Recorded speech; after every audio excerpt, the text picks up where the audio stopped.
कि मैंने कहा सरेआम पब्लिक में चिल्ला चिल्ला करके कि जो अपने पास जेब में 100 रुपए का और 500 रुपए का नोट है, ये नकली है।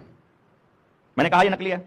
इसके ऊपर तो मैं अगर सरकार ये चोरों द्वारा चलाया गया, जिसको वो सरकार कहते हैं, उन द्वारा चलाया गया नोट है, उसको मैं नकली बोल रहा हूं, तो मेरे खिलाफ इस लाइन के ऊपर मुकदमा होना चाहिए।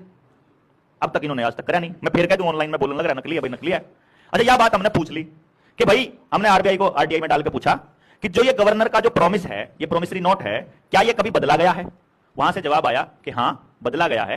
पहले ये सिर्फ अंग्रेजी में होता था, अब ये हिंदी और अंग्रेजी दोनों में होता है।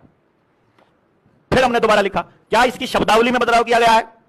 क्योंकि कायदा यह कहता है, कानून यह कहता है कि आप किसी और का तो छोड़ो, आरबीआई के गवर्नर का तो छोड़ो, चाहे चुनी हुई सरकार हो, चाहे इस धरती का मालिक हो, चाहे कोई हो, कोई भी व्यक्ति अपना दिया हुआ एफिडेविट नहीं बदल सकता।